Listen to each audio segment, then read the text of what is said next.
Miraba tompoko lasy tompoko vavy amin'izao alina izao ary manasa antsika indray izahay hanaraka ny fandaharana data nadinika ambany tafitrano eto amin'ny fahitalavitra Viva fandaharana izay iresadresahana indray miaraka amin'Andriamatoa Olojaona Rabona Bahay Toekarena. Miarabanao tompoko. Miaraba ny mpijeriny Viva isa-tokantrano, miarabanao ihany koa Jean-Claude amin'izao takarivo zao. Ya, izy zany no vahintsika ao anatin'izao alina izao ary ahatra adiny iray eo ny fiarahantsika ao anatin'izay resahana indrindra mahakasika ny toe-karena moa izany ny fiainam-pirenena amin'ny ankapobeny ihany koa dia ho voaresaka ao anatin'izay rehetra izay. Anomboantsika izany dia mahakasika indrindra ireo hoe fampandrosoana izay mety fitondrana ankehitriny zany eto amin'ny firenena tao anatin'izay fotoana ny tantana ny filoha Andry Rajoelina izay io ihany koa ny resaka hoe UEM nakaiza ny UEM amin'izao fotoana izao fanontaniana manitikitika amin'ny vahoaka izay hoe nakaiza izay UEM izay ary aiza ho aiza ny dingana efa vita zany ao anatin'ny hoe fampandrosoana mety ny fitondrana. Mipetraka toy fanontaniana momba ny hoe aiza ho aiza tokotra izao lay initiative pour l'émergence de Madagascar. Ny tsaraotsim-pihana dia izy iny raha tsaroantsika ny tantara dia niala tamin'iny ny fampahafantarana ny tetikasan'ny filoham-pirenena. Izy io zany dia efa tsara petrapetraka ao anatin'ny daholo ny tokony ho atao amin'ny lafiny ara stratégique amin'ny lafiny planina tokony ametrahana Madagasikara fa mila izy iny ny ataontsika hoe famindrana azy ho lasa ofisialy ary ny fametrahana azy koa isan'ny hoe mba ahazony zany atao hoe inavy ny fitantarana rabola ny besoin en plan en investissement zany budget mba ahafahana manatanteraka an'izy iny ka io indrindra zao ao anatiny ihany koa dia voalaza ihany koa ireo velirano 12 zay efa alazay na ombinombiny amin'izao fotoana izao ary mazava ho azy midika zay fa efa ao anatin'ny fanatanterahana ny IEM tsika ny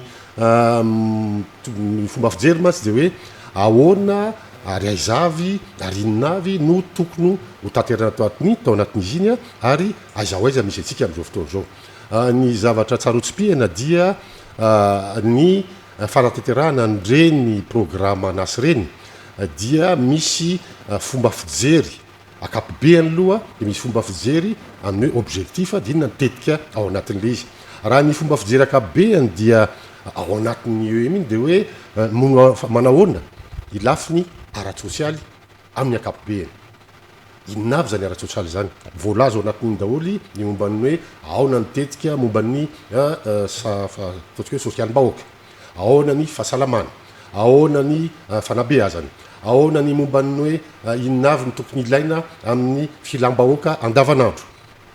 Ny eritreretin'ny filoha Rajoelina daholo zany tao anatin'izy iny tao anatin'ny vinana ary voarakitra koa ho lasa vely rano avy eo. Ao anatin'ny ihany koa zay ataontsika hoe filaza azy ao anatin'ny UEM dia hoe axe stratégique anankiroa fanindroany zany dia momba ny toe-karena. Aona nitetika hampandrosoana ny industrie, ny mine, ny tourisme, ny momba ny hoe fifandraisana amin'ny ireo mpandrarà. Aona zany ny famporisihana andreo ary ao na tonga avy amin'ny hoe miainga la toe-karena zay le voalaza ao anatin'io rafitra napetraka io hoe plan de croissance accélérée. Ny farany koa dia ahoana ny eo amin'ny lafiny izay manandanja amin'izao fotoana izao dia ny tontolo iainana satria tsy mihetsika ireo raha tsy misy ilay tontolo iainana zay mirindra maharitra ny hoe développement durable. Zay zany dia ny pivot zany manaingy azy dia hoe ny fitantanana tsara tantana hoe bonne gouvernance ka amin'izao fotoana izao tsika dia nanomboka tamin'ny fitantanan'ny filoha Rajoelina dia efa miditra ao anatin'io ary isaky ny velirano le izy zany hoe aiza ho aiza ny momba ny velirano manomboka amin'ilay voalohany mandrapatonga amin'ilay 12. Io zany dia efa mandinika tsara tsika dia tsy hoe atao hoe fielana fa anisan'ny fahasarotana zay tao anatiny ty ataontsika hoe ty taona faran'ity dia ilay valanaretina. Zany hoe rehefa tonga ao anatin'ny sehatra iny nizaniza firenena eran'izao tontolo zao dia tsy maintsy ny fatoka tamin'iny valanaretina iny solution d'urgence zany hoe ahoana ny ahafahana miaro ny vahoaka ao anatin'ireny valanaretin'ireny. Io zany dia nanjary nakaty amin'ilay fomba fijery sosialy kokoa na ny fahasalamana kokoa ny tantanana ema zay hoe voatery natao mifandraika amin'ny zavamisy adaptation au contexte tamin'iny zany dia napetraka ho lahara-pahamehana ny fitantanana an'io eto dia tsy piako ary mariako ihany ko fa anisan'ireo firenena manerana izao tontolo zao Madagasikara zay azo lazaina hoe ao anatin'ny performant filaza azy fahombiazany tamin'ny fomba fitantanana ny fiarovana ny vahoaka tamin'ny valana rety zay zany tsy tao anatin'ny UEM fa nanjary prioritaire zany hoe lahara-pahamehana ny sosialim-bahoaka misy matsy miteny hoe sosialim-bahoaka matetika koa rehefa manao sosialim-bahoaka be loatra de aizany toe-karena tamin'ity aloha dia nandritrizay roa taona sy tapan'zay zay voalaza tao anatin'ny dia napetraka aloha io sosialim-bahoaka io ary ao anatiny misy tsika zao ao anatin'ny fahombiazana mihitsy satria raha hitatsika ny sondage de hoe ny momban'ny io valana retina io momban'ny éducation momban'ny sport momban'ny ataontsika hoe sosialim-bahoaka zany io zany de anisan'ny tsikaritry ny vahoaka na naramaso na ny opinion publique hoe tamin'iny kosa aloha dia tsy azo kianina ny fitantanany filoam-pirenena sy ny gouvernementany zay zany nitazako hoe ao anatin'ny tsara mihitsika zao Jean Claude ia ianao miteny hoe tao anatin'ny fahombiazana tanteraka nefa raha mihaino vaovao zao ny vahoaka ohatra ny avoaka ny RFI France 24 sy ireo hoe avy amin'ny firenena miteny frantsay ireo de tsy nahombo mihitsy zao fitondrana zao manaka ambara mikasika izay hoe ianao manaka ambara tokoa satria itsika matsy zatra ary zay koa ny fanabeazana azotsika mafrancophone atsika hoe reto any zany ny ataontsika hoe presse internationale zay fatatsika mahazatra atsika de RFI France 24 Jeune Afrique Paris Match reny gazety Le Monde reny zany mahazatra atsika fa ohatran'ny hoe raha tena mandinika tsy reny zao tontolo zao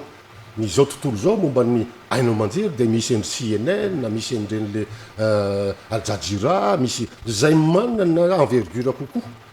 mihoatra an'ireny reny matsy matetika rehefa manao analyse ny firenena francophone dia saika foana misy kely mody mandoka kely de tena mamely be avy eo zay ny fomba fijery angambany amin'ireny fomba analysena angambany lazaina hoe inona matsara inona maratsy amin'ny analyse politique ny analyse na fomba fijery n'ireny gazety reny zany moa de asan'ny mpanao gazety fa andraindray kosa mba tsara ihany ny malagasy mahafantatra na de hoe francophone atsika hoe mba misy ihany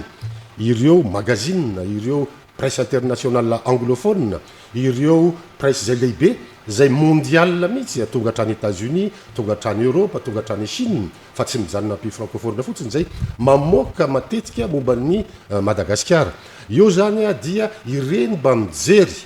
hoe ahoana marina ny fomba mipiloteny ny filoha malagasy ny firenena tamin'ireny andron'ny valana retin'ireny amin'izao fotoana zao ahoana no fanantenana ao anatin'izany satria reny kosa de mijery pragmatique angamba filaza hoe inona marina aizavy ahoana ny fomba ny tantanana firenena eto zao dia tsara hotsim-pihana Jean Claude fa anisan'ny magazine lehibe maneran'izao tontolo zao atao hoe amin'ny filaza zany hoe top mondial mihitsy amin'ireo magazine zay misy raha mihoatra amin'ireo mahazatra atsika zany dia anisan'izany ry Oral Moda dia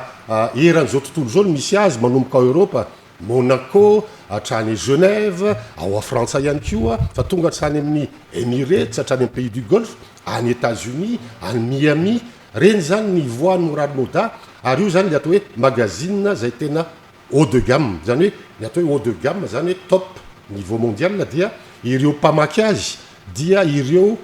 mpanapa-kevitra na décideur tsy de sarababegahoaka na izao tontolo zao fa hoe mpanapa-kevitra zany hoe ireo avoletra na jet set na mpitondra fanjakana na gouvernementa na ireo mpanambola na ireo koa tompony vola misy zay mpanapa-kevitra no mamaky an'izany Oral Moda zany tsara hotsim-pihana fa ambarako eto fa anisan'ny namoaka matetika ary tsy vitan'io any fa misy magazine hafa koa na gazety hafa anglophone mamoaka momba Madagasikara io zany dia namoaka hoe ahoana ny fomba fitantanana zany filoha malagasy zany filohana firenena andalam-pandrosoana aty amin'ny firenena afrikana ahoana moa maninona izy mitodika aty maninona izy ny tonga eto maninona izy ny manao reportage momba ny filohan'ny repiblika sy ny zavabitany satria manakoako raha nyfahitako azy eran'izao tontolo zao ny leadership ny filohan'ny repiblika raha ohatra raisiko amin'io zavatra hoe voaka atao anaty moraly modal inona moa no navoaka atao anatin'io ny navoaka atao anatin'io de hoe raha vao nanomboka nytatana filohan'ny repiblika dia nanomboka nanao afanganam-pandeha be da be ngeza be zany a fa tratran'le pandémie ihany koa le izy zay zany ny voalaza amin'ny fampidirana anaty io fa ny voatery zany a nampifandraisina nampifandraika ny s'adapter tamin'ny contexte iny ry zareo ny fomba fitatana ny filohan'ny repiblika zany hoe nanjary endogène kokoa aty fotony no fomba fijery ary tamin'io lafin'io dia nametraka ny urgence sociale izy io le endogène io de filazan'ny fomba fijery zany amin'ny fitatana firenena hoe présence de l'état sy ny urgence sociale zany a no heverina ho zava-dehibe aloha atreto rehefa mipetraka io présence de l'état io na io émergence de proximité io ihany ko afaka miainga le toekarena inona dikan'izay raha zavaiko mazava de hoe présence de l'état inona avy ny voalohany am'izany a dia eo amin'ny lafiny sécurité manerana ny Madagasikara everiko raha ny fahitatsika azy fa anisan'ny lahara-pahamena ny fametrahana isa-paritra io sécurité io na poste avancé zany na ireo fametrahanareo fotodrafitra fa momban'izany na ny brao momban'izany na ny atsoa hoe ny administration momban'izany mila mametraka ny présence de l'état aloha ny fanjakana eritreretinareo fa raha mijery fotsika eo amin'ny lafin'ny tribonaly raha ao fianta ohatrany hoe faritra anankiray na toerana anankiray dia voatery mifindra lavitra be ao Sainte Marie anao no mitory a voatery makatia toeran-kafa vao misy tribonaly anisan'ny lahara-pahamena manerana ny fametrahana ny manerana Madagasikara zany fametrahana za tribunal zany zany atao hoe présence de l'état anisan'ny présence de l'état ihany koa ny fametrahana ny herinaratra ahoana mo no ahafahany ireo vahoaka misitraka ny fiainana davanandro raha tsy misy ny herinaratra io herinaratra io a dia ao anatiny ihany ko ny lahara-pahamena zay apetraka am'izao toa zao satria maro dia maro efa manomboka miainga reny ny fanokanana tamin'ireny herinandro lasy reny ny ireo parc solaire zay ho aparitaka manerana ny Madagasikara ary raha mandinika koa izahay ataon'ny présidence dia efa manainga an'io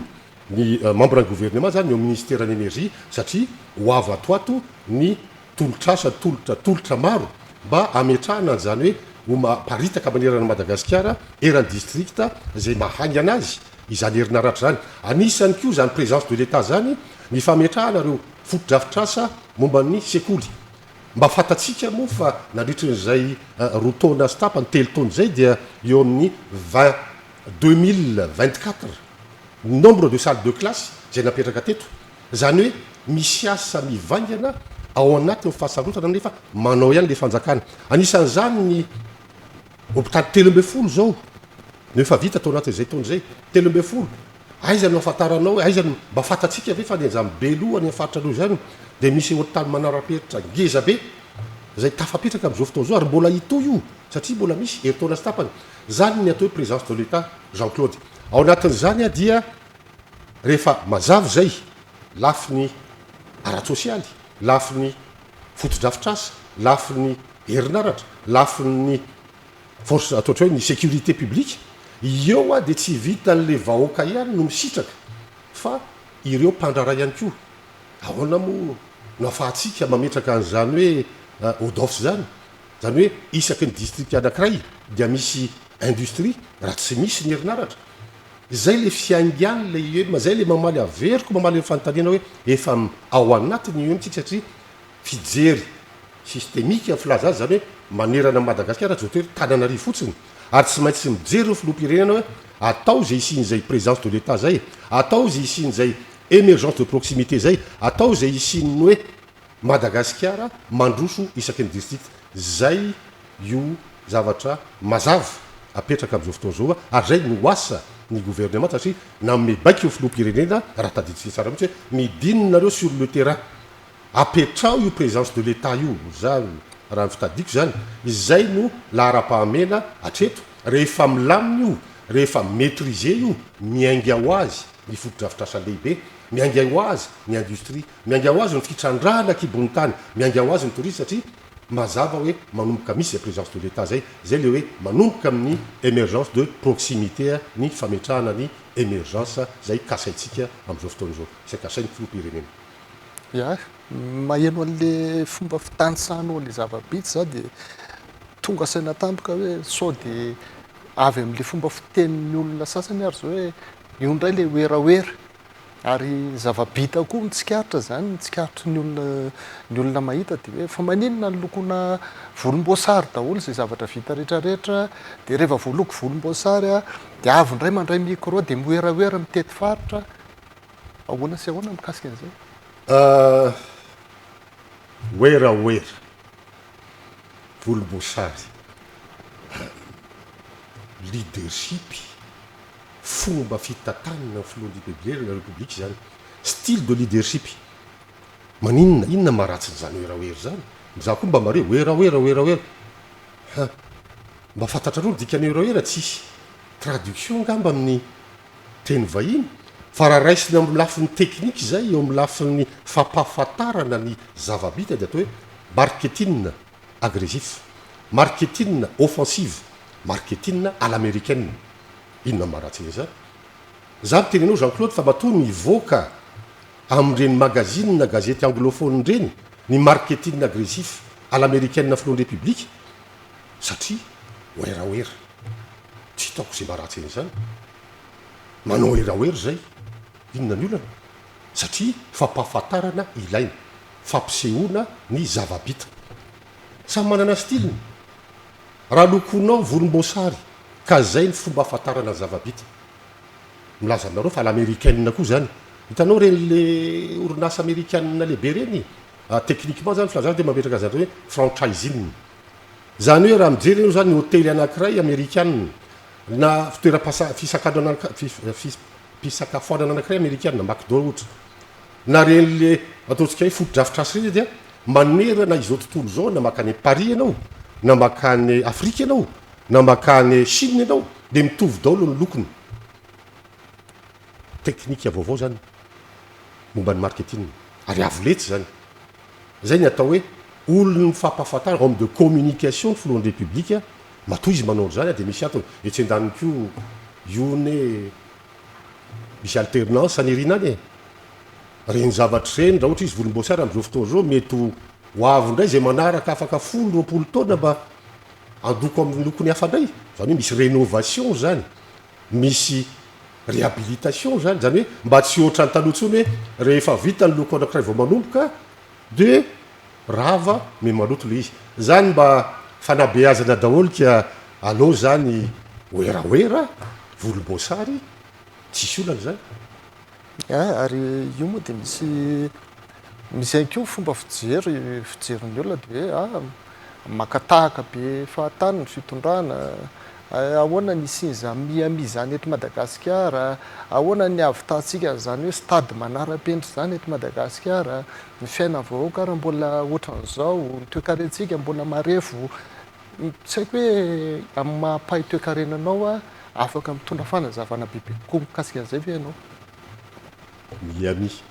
stade manara-penitra akatahaka ny fitantanana sy ny am'izao vaninandro zao dia nahaizana izy dia misy norma arahana tsy misy firenena mandroso raha tsy manaraka an'izany norme zany norma inona stade ny mamasina taloha norma FIFA ave ngamby efa obsolete ny filaza azy tsy maintsy miditra norma ny fotodrafitrasa miainga avy any amin'ny programme UEM tsy hoe tsy maintsy fa zany ny fanaovana zavatra ity toerana anaovantsika sy Jean-Claude Fanadediny ity manaraka ny fenitra ary io dia fomba fijery fampandrosoana zay ataontsika hoe tandrovan'ny filohan'ny république manara-penitra tsy hitako zay olana am'izany alatahaka ave zany aloha atao hoe alatahaka ny norme internationale fa tsy maninony zany miteny ianao hoe miami mandeha Miami zany de ozy ny filohan'ny république anao tamin'ny propagande hoe allo ity hovaina Miami ty toeranytya mba ahafahany vahoakany Tomasina misitraka foto-drafitrasa manara-penitra eo amin'ny fialamboly bord de plage Miami ozy izy de taitra atsika hoe Miami ve Miami ono me maneso Miami de ozy izy ny filoza ny fanjakany hoe projet Miami fa nonolay oeraoera zay tsara rean'ny Miami le akony Miami any Floride any USA zany zany teninareo fa reany zareo ary Jean Bouton zao de nanoratra raha filohan'ny république ary zareo hoe mba tena miaiky io zay amin'ny projet-nao Miami voninahitra ho anay voninahitra ho anao izahay dia vonina ny ara-iasa aminao monsieur le président de la république hoe renareo zany rehefa kelikely fa zay ny atao hoe Miami lasa Miami any États-Unis mihitsy firenena matanjaka be zany zany hoe le ville de Miami zany hoe aly misy banque maro be 200 banque misy activité touristique malaza maneran'izao tontolo zao no nitodika taty amin'ny Madagasikara aty Afrika Madagasikara kely hoe misy Miami ony amin'ny Madagasikara ka zany anisany hoe finiavana mba ampahafantarana ny Madagasikara lasa misy branding zany hoe marketing agressif offensif international ny lasa mivoaka ny sarin'ny Madagasikara ary zay ihany koa no mahatonga any miteny hoe ireny fa mivoaka amin'ireo magazine lehibe ireny fa mivoaka amin'ireo gazety lehibe anglophone ny sarin'ny Madagasikara zay mbola tsy nisy hatramin'izay zay vao nisy an'izany eny zany ny vokatra amin'izao fotoana zao tsy mbola tony hoe mazefatra fa miainga amin'ny fampahafantarana aloha vao misy vokatra tonga eo amin'ny fisotomana ny vola ny mpandrara ny mpampiasa vola ny famatsim-bola miala amin'ny fampahafantarana Madagasikara aloha ka raha ireo mpanapa-kevitra eo amin'ny décideur financier fa tsy ireo mpiasa mpanapa-kevitra no miteny hoe mitodika amin'ny Madagasikara tsika tsy teny aminao Jean-Claude ina ny efehan'izany fa ho hitanareo eo ny toyany misy ny vaovao navoakan'ny banque iraisam-pirenena ny banque mondiale moa zany de hoe mety afaka 70 taona any hoany vao atratra ny fandrosondroan-day Madagasikara ianao nefa teo mitanisa hoe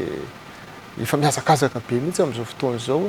ny fanenjehan'izay fanenjehan'ny fitorana ankehitriny zany le hoe fampandrosoana eto amin'ny firenena mitanisa manazava ny leadership ny filoham-pirenena mety tsy mifandraika ave io amin'ny fomba fijery na mifandraika koa amin'ny fomba fijery ny banque mondiale fa ny zava-misy aloha zay tiako hazavaina eto dia ireo firenena zay nanainga ny toe-kareny émergent zany nanomboka tany Japon tamin'izao fotoana zany nanomboka tany Corée amin'izao fotoana zao ny Malaisie mbany Chine dia mametraka an'io présence de l'État io aloha voalohany asa aloha raha anatin'ny étude amin'ny banque mondiale natao hoe présence de l'État fa zany ny ahafahan'ny Madagasikara mametraka ny fototra ifotony mba iangiany le atao hoe grand projet farany filohan'ny république rehefa avy eo ahoana moa Jean-Claude no ahafahan'ireo mpandrara malagasy na vahiny andeha an'io investissement ny Belo zany raha tsisy hôpitaly any ho an'ny fianakaviany itsabony tenany raha tsy misy jiro any raha tsy misy rano any raha tsy misy sécurité any raha tsy misy foto-drafitrasa apetraka any amin'ny lalana sy ny karazany tsy voatery Antananarivo zay mivangogo ny fisotomana iny angamba ny mety everina hoe tsy ampy fa raha asitsika zany manerana district mialatsiny fa andriamato banque mondiale zay manapika mananandrena fazay fa tsy miandy 70 taona zany miaingy aloha ny endogène fotony raha fomba fijery dia misitona ny mpandrara any investissement isaky ny faritra misitona amin'izay rehefa avy eo ireo mpandrara amin'ny attractivité eo amin'ny mpandrara lehibe anao andren'le foto-drafitrasa lehibe reny efa ao anatin'ilay PEM zany ary efa fantatry ny mpamatsy voly zany ary raha io ny mipetraka aingana dia aingana fampandrosoana ao anatin'izany ty de tsy pia kely Jean-Claude ary ambarako aminareo zay miena eto fa misy lay analyse ataon'ireny mpampiasa ataony hoe mpampindram-boly reny zay manao analyse de risque inflation eo zany izy dia mametraka notation momba ny hoe bonne gouvernance, momba ny hoe corruption, momba ny hoe transparence, momba ny hoe indépendance de la justice, momba ny hoe ahoana ny attractivité ny investissement doing business. Dia manao izy a fanadiadina boky be ohatran'izany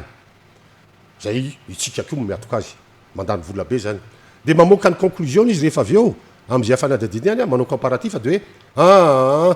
fitopolo taona raha izao no fandehany. Izay eo amin'ny fiadidinan'ny république eo amin'ny DGPP maro dia maro ary isan'andro no milahatra ny mpandrara vahiny zay mangataka no investissement eto. Azo lazany isan'andro misy tsy niresaka nay zany doing business atrany hoe bonne gouvernance zany tsy fantatro reo sinolo tsy mijery an'izany tsy miditra amin'izany izy fa mifatany fotsiny dia hoe manana herinaratra ve Madagasikara ampy ve ny herinaratra zay ny andisy voalohany. Raha misy ny herinaratra ho avy zahay zay voalohany. Faharoa manana misy sécurité ve aty aminareo raha tonga eto zay ve dia en sécurité tsara misy na ny vatatenanay na ny vola hoentinay na ny fotodrafitrasa ho atsanganay. Zay ny fomba fijery raha amindreo mpandrara tena lehibe afaka ve zay manao banque eto aminareo de développement na banque hafa koa d'investissement na banque d'affaires mahazo alalana ve zay. Zay no andrasan'ireo mpampiasa vola lehibe sérieux ary zay ihany koa no voamarika tamin'ireo magazinena lehibe tany ivelany hoe ireo no andrasanay ozy izy ry zareo Madagasikara efa mametrapetraka an'izany ho avy zay ka za mino maromarina fa tsy miandry fitopolo taona zany satria efa mametraka an'izany Madagasikara amin'izao fotoana zao. Fa raha io kosa hoe iandeha hijery zany hoe manahoana ny bonne gouvernance manahoana zao tsy mbola nare investisseur nijereny zany aloha hatreto zavatra hafa nijereny ka iny moa an'zareo banque mondiale zay koa ny analyzeny fa dia samy manana fomba fijeriny. Ivadika resaka hafa sika anisany hoe tsy azo hitovirana mihitsy zany ny fiemoran'ny zao tontolo zao eo amin'ny lafiny ara-toekarena zany sy ny ara-tsosialy fandalovan'ny valinaretina Covid-19 eo ihany koa ny ady any Ukraine anisany hoe ianjadiny zany koa i Madagasikara tsika hatramin'izao mbola tsy mahaleo tena ara-tsakafo tany amin'ny taona 70-80 tany sika zany hoe afaka nandefa vary tamin'ireo nosy sasany taty amin'ny ranomasimbe indiana ao anatin'ny politika ny fitorana amin'izao nefa ny hoe anitatra ireo tany azo volena ary ameriny ray Madagasikara ho sopotry ny aty amin'ny océan indiana azo tanterahana ve zany tompoko. Zao le mandinika isika ny zava-misy hatramin'izay mandinitsika io amin'ny lafiny io politika agricole io mandinitsika ihany koa ny mety tetika targetra napetraka hatramin'izay ary indrindra moa napetraka ireo mpampindram-bola atsika dia matetika ny fiteny dia hoe aleo ampiana ny tatsa aleo ampiakarina ny farim-piainan'ny mpamboly sy ny mpiopy aleo amena engrais izy amleo mena mécanisation agricole izy aleo mena velaran-tany izy aleo koa amena semence sy ny karazany. Firy taontsika nanao an'izay firy ny vola lany tamin'izay régime mafiry ny fandimby aiza ho aiza ny tatsa malagasy amin'izao fotoana zao. Misy zavatra angamba ny tokony alalinina kely momban'izy io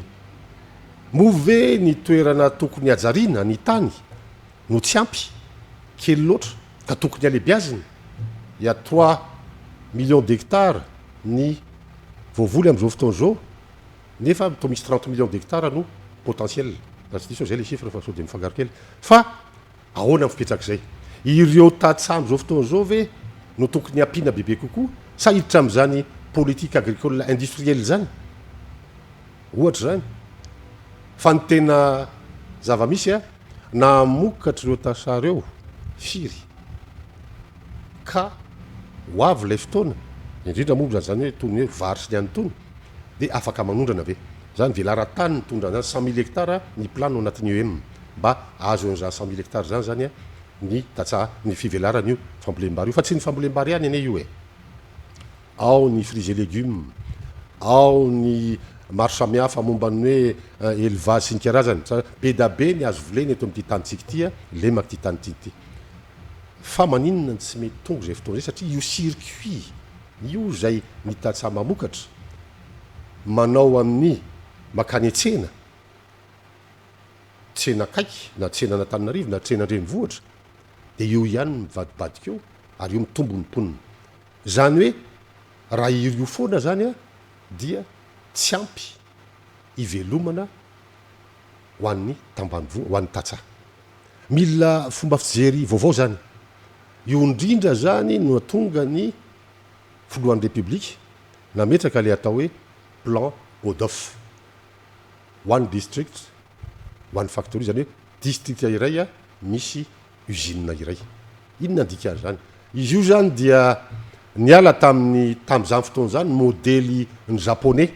no tena nanao izy io tamin'ny fiangian'ny japon zany hoe filazany zany hoe one village one factories one entreprise zany hoe raha tsy misy ny usine manakaiky ny tatsa sécuriseny zany hoe mitsena ao anazy tonga de direct akoatra n'le tsena mahazatra andrenivohitra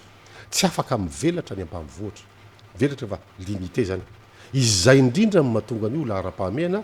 ary efa mametraka an'izany ministera ny industrie am'izao fotoana zao satria ao anaty kotra moa raha ohatra ka hoe misy usine ao amin'ny toerana anankiray afaka mamadika ny katsaka ho lasa katsaka en boaty ho lasa katsaka misan-karazany manodina mazava ho azy fa ny katsaka le tambanivohitra dia hovidin'le usine zany hoe miodina ny fidiram-bolany mazava ho azy fa io usine io a dia andeha nampy an'ilay tatsa mba hanatsara ny vokany katsaka maome azy ny fitaovana rehetrarehetra fa tsy ny fanjakana fotsiny maome azy ny traçabilité maome azy ny engrais dia mividy ny vokany akoatra zay efa midy eo toerana any amin'ny tsena zany izay lay fomba fijery vaovao izay no anatin'ny velo rano ny filohan'ny republika industriel zany fahafito izay ihany koa no anisany hoe ampiakatra ny farim-piainany tatsa ary zay ihany koa nola tsy nisy nanao hatramin'izao ya idirako kely ny resaka ho anatin'izay hoe fambolena fiompiana eo ihany koa ny resaka hoe tao zavatra ny asa tanana madinidinika amin'ny ankapobeny misy tetikasa zay amin'ny fitondrana ny tetikasa fiariana natao hoe tosika ho an'ny tanora zany izy io ny mpandrarà eo ihany koa zany hoe titre vera izany de mandeha ihany ny sain'ny vahoaka hoe sao de fantaniam-bolam-bahoaka indray fantaniam-bolam-panjakana indray no ataon'izao fitondrana zao anatin'izay hoe fizarana vola ao anatin'izay hoe inona zany ny vokatsoa hoentin'izay fiariana sy ny titre vera zay tompoko mahafatatrao moa fatatrao ve fa nandritrin'izay roa taona sy tapamonja telo taona zay dia 166 000 en création niala avy any amin'ny fiariana d'emploi tsara ho fantatry ny vahoaka zany ary isorana mihitsy ry zareo amin'ny mpikarakara bravo mihitsy hoe goavany zany raha 166 000 création d'emploi firy zany ny fianakaviana velona miala amin'io fiarena io mihoatra 166 000 satria nahoana satria namena ireo olo reo a famatsim-bola tetikasa tsena hoentiny miary zay ny zava-misy tsara ho fantatrareo zany mba fantatrareo fa ao anatin'ireny titre vera reny efa mihoatra ny hiditra any amin'ny ronjato na ambany kely ny taony hoe 133 000 izay no efa nisitraka ny titre vera mena tany mena toerana anankiray ahafahany velona efa miakatra be ny fidiram-bola ndrareo am'izao fotoana zao a taiza mbola nisy an'izany ka ozy aho hoe asy zany na fidiram-bola na mandany vola fa matoa ny fanjakana nametraka vola am'izany a dia mazava azy efa manana tetika matipaika izy a mba ahafahana mamorona asa zany le atao hoe endogène zany hoe miala avy any fotony fa tsy miandry avy any ivelany dia afaka miary ny malagasy zay ny io tetika io e za aloha efa nahita ihany a fa mbola tsy nahita hoe taiza ho aiza mbola nisy zany teto ty tany sy ny fanjakana ity nandray matsy sasany rehefa manao fiarina na manao industrie na manao zay tokony hiary dia lasa fiarina ho an'ny tenany le izy nefa izy eo fitondram-panjakana miparitaka amin'ny fiarina napetraka ity fitondram-panjakana ity ary misy démarche zany hoe mialato mandeha makato démarche ary wise chiffrable quantifiable mesurable zany makaiza démarche makany amin'ny io le hoe IEM makany amin'le velarano démarche makany amin'ny fanatanterana ny velarano ia ararotina ihany no fandalovanao eto moa misy ihany koa tao anaty valina retiny ireny dia ny antso ny malagasy mihitsy ny fitondram-panjakana hoe andaotsika ifanome tanana karobaolana mba entina hiadivana an'ity valina retiny ity nisy ny fikaroana natao manampaizana malagasy ny voany zany hoe tambavy CVO zany a dia nivadika izy tateoriana lasa hoe CVO plus a dia BDB niresaka nanodidina an'izay sandoka io hoe tsy mamokatra io hoe karazana afandrebirebena saim-bahoaka io hoe eto ianao afaka manazava an'izay satria ianao dia anisany hoe tompona andraikitra ihany koa ao anatin'izay hoe mamokatra ny CVO plus zay ny ara alefako lavitra Jean Claude satria mialatsiny amin'ny azo elatsiny aloha fa nalefa tsara misy hoe prophétie misy tonga avy amin'ny Brésil mezana tsy matoky tsy nindra malagasy satria maninona ny tsy mety tsy azo mena tsiny hoe Jean Claude ahoana moa no ahafahatsika ahoana moa no ahafahatsika mijery madinika hoe la firenena malagasy ohatratsika zay adinodiny eo amin'ny sehitriraisam-pirenena voalaza ao anatin'ny moral moda koa zany eo amin'ny fomba fijeren'ny filohan'ny république zay nazavainy tsara mihitsy le paradoxe entre un petit pays d'Afrique anisany mantra raha zao tontolo zao zay nahavita namokatra fanafody industrialy manana fikasana ary ho tanteraka anasitrana zao tontolo zao eo natreny big pharma eo natreny reo matanjaka ny omezana no aratsiana misimisy presse internationale zay tsy tonompo ny anarany manesoeso mijery ambony hoe fa inona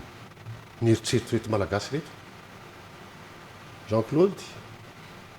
fantatrao tonga teto ny OMS tonga teto izy ary nandinika ny fahaiza-manao any malagasy scientifique malagasy zany ary nijery ny protocole nanaovana ny essai clinique troisième phase io CVO plus io miala tamin'ny tambavy ary rehefa vita somatsara dia niara nanaiky ary niara contrôle ny protocole io hoe tena mety ary ekena fa azo amidy ny CVO plus ary tena mana sitrana proof scientifique nga misy miresaka tsoro zao fa maninona kosa moa zany isaky mba vonona ny aniainga zava-dehibe mba te hitodika ampitodika ny caméra filaza azy aty satria anainga zavatra atao hoe miracle ane zany avany amin'ny zava-maniry malagasy avany amin'ny fahaiza manao amin'ny malagasy scientifique io avany amin'ny petrabolany Madagasikara manokana fary malagasy io avany amina teknôlôjia zay ahafahatsika manodina plante médicinale ho lasa fanafody ao anatina sehitra raisam-pirena mavaivay dia manomboka septika fontsika maninona ny sa io profo nitoka amin'ny tendany ary nanomboka tamin'izay nandalo teto io OMS io tamin'ny mois de février manomboka miainga indray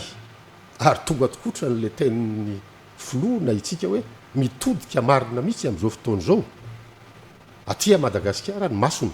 satria masony zao tontolo zao satria efa manomboka miamalazy io ary maromaro ireo média na frantsay na anglophone miresaka amin'ny Madagasikara amin'izao fotoana zao ao ny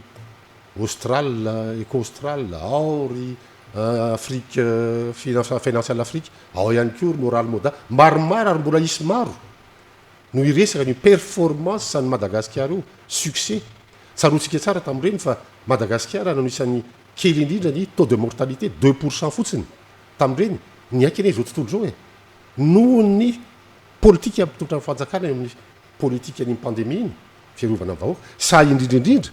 noho nylay fanafody tambavy na fanafody sévio plus curatif fa sy préventif zay am'izao fotoana zao miaiky zao tontolo zao aloha tsy aloha ngamba isorona leo oeraoera fa zareo ndray manao oeraoerantsika ny velany any manakoako zany hoe tena mba dadan'le malagasy tokony ho fieritsika am'zany ary tokony hoe tsy avadika politika foana na polémika foana fa rehefa mba misy championtsika zay navita ohatrany champion tamin'ny Barea ohatrany champion tamin'ireny rugby vavy malagasy reny mba champion anisan'ny champion du monde tsika ataotsika hoe mialatsiny monsieur le président raha miteny hoe mba anisan'ny champion du monde ianao tamin'iny fanafody sévio plus fokaritsika eto Madagasikara iny somary iverenatsika ihany le hoe miakatra foana vidim-piainana manerana an'izao tontolo zao mihemotra amin'ny fampandrosoana ihany koa zao tontolo zao araky ny tatitra navoaka ny sehatriresa-pirenena ary anisan'ny natonga an'izany ny Covid sy ny ady any Ukraine misy fiatraikany goavana ihany koa ary ny famatsiana solika io manerana an'izao tontolo zao isika malagasy raha tsy diso manana solika azo trandrahana mety hitondra vahaolana ho an'ny malagasy ve fitrandrahana an'ireo solika ireo sa ho tombontsoan'ny orinasa izay mahazo alalana hitrandraka an'izany amin'izao taona ianantsika zao eo tokotra mahatonga saina Jean-Claude ary marina ny fanamarianao satria mazava ho azy ary firaisana ny fanadiadiana manerana zao tontolo zao satria hiakatra be ny vidim-piainana raha momba ny solika zao any États-Unis efa doublé any firenekafy efa triplé misy fiatraikany zany eo amin'ny fiainana davanandro ny mponina amin'ny fiakaran'ny filana davanandro na ny PPN zany misy fiatraikany zany amin'ny vidin'ny herinaratra misy fiatraikany zany io ady lehibe io zany zay tsisy hidiry atsika raha teo moa fa any fiatraikany am'izao fotoana zao ary manomboka mampanayay satria ho tatiny malagasy ve zany ary raha hitatsika sy rehatsika dia fampihondo ary mitondra vahaolana isan'andro ny fitondram-panjakana eo amin'ny famatsiana zany amin'ny vidy mirary zareo PPN reo zany na ny vary fotsiny ary eo ihany koa eo amin'izay filana davanandro fa efa nanao koa ny fiara-midinika miaraka amin'ireo mpisinjara ny pétrole zany ny mpitondra hoe ahoana no afahana isiny maromarotraisana zany angamba ny raha ohatra dinihana dia ilaina fa aharitra ve satria afahantsika ve mandrindra sy mandamina micontrôler indrindra ny inflation zany zavatra zany ve ahafatany apetraka fa niezaka marina tokoa dia zay loha lola ra-pahamena eto dia ndraindray ny zavatra mipotrotra zao dia mahatonga saina satria inona moa ny dikan'io fiakaran'io pétrole io misy resaka dépendance énergétique io za tsy hiditra amin'ny analyse géopolitique ny ady momba an'io sy ny zava-misy fa hoe midépendre any Russia be da be ny momba ny gaz ao koa ny pétrole zay ilaina samy mifandray eo dia ao Ukraine koa nisy mpamokatra dia mampiteraka an'io aiay mampiakatra ny vidiny zavatra rehetra io indrindra ny solika am'izao fotoana zao dia tsara ihany ary eto indray dia mampahay teokarena zany hoe anisy am'mpandinika raha teokarena ny tenako no aprisiako ny mpitondra fanjakana ahoana tonga ny fotoana afahantsika mitrandraka ireo solika malagasy ireo raha ny atotanisa dia anisan'ny lehibe izy ireo ary manana misy qualité maro samihafa ao ny light zany ao ny brut ao ny loro fa misy azo trandrahana aingana de aingana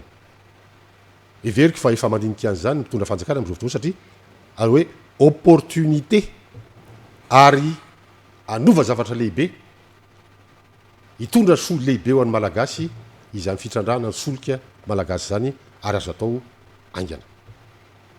Ia, maraparina ny fotoana isika mety misy fanontaniana tianao apetrako nefa tsy napetrako nandritran'izay fotoana niresantsika teo zay afaka mitondra fanazavana zany anao mikasika an'izay tompoko. Maromaro ane ny raharam-pirenena zay tokony hojerena amin'izao fotoana zao tsy hovitinao anatin'ny adiny ray le izy Jean Claude fa mila fanazavana lehibe. Ny zava-misy fotsiny dia matetika matsy eo amin'ny hoe lafin'ny politika dia tsara dia tsara ny demokrasia, tsara dia tsara ny ataontsika hoe samy manao ny heviny tsy misy manakana an'izany fa eo amin'le fanoan-kevitra zany dia saika ireo parti politika sy ny olon-tsotra ihany koa dia manao hevitra fa ny tokony tsy adino ihany koa dia ny fanaovana politika dia fanabeazana, tsy hanao donneur de leçon akory na ananatra fa hoe miakina amin'ny fanabeazanao ny mpiaradia aminao ny ataontsika hoe fotom-pisainana hoentiny andiniany fitantanam-pirenena. Ka raha ohatra ny fanabeazanao mety ataontsika hoe botolo na ataotra hoe tsy mandeha ny tena hoe ahoana ny tena objectivité na tetika misy vahaolana na de mety isy fiatraikany eo amin'ny raharam-pirenena eo amin'ny fiainam-bahoaka misy mety misy korotana sy nikarary ka veriko fa tsy fotoana zany zao zay aba ny voalohany fa etsy an-daniny koa raha hoe nisy fanontaniana tiako napetraka ao de hoe ahoana zany ny fahitanao izay fomba fijery ny adany sy ny akila ny politika zay amin'izao efa tonga heritaona efa hiditra amin'ny heritaona zao tsika amin'ny 2023 lasa mihitsy ny fisainana hoe aminao ve mety mbola itoy ny filohan'ny république za mihitsy za de ozy ako hoe izy no mahafantatra fa ny fantatry ny mpiaradia amin'ny kosa ohatranay zany dia atao zay ny tanjony mba vita ao anaty amin'ny 2023 mba isy atao hoe fahombiazana ny fitantanan'ny filohan'ny république zay aloha ny tanjona hatreto fa zahay mbola tsy mieritreritra hoe ahoana ny aorina 2023 izay fahombiazana zay ezaka isan'andro zay asy zay fa tsy vitan'izay fa mazava ihany koa hoe mila ny fakasitrahany vahoaka ka mandresi-dahatra mirealiser milivrer ataontsika hoe manolotra izay farahery ho an'ny vahoaka no tanjana amin'izao fotoana zao mba ahafahantsika mahazo vahaolana zay aba ny azoko lazaina manao ny oeraoera de miaraka amin'ny oeraoera marketing offensive. Ia, mankasitraka anao tompoko Andriamatoa Olojaona Rabona mpahay toe-karena nanaiky ny vahiny tao anatin'izao fandarina datana dika ambany tafitrano teto fahitalavitra Viva izao mankasitraka antsika tany tokantrano ekeo nanaraka izany fandarana izany hatramin'ny farany. Mankasitraka ary amin'ny manaraka indray mbola besaka fanazavana tompoko dia misaotra anareo mihaino hatramin'ny farany. Veloma tompoko.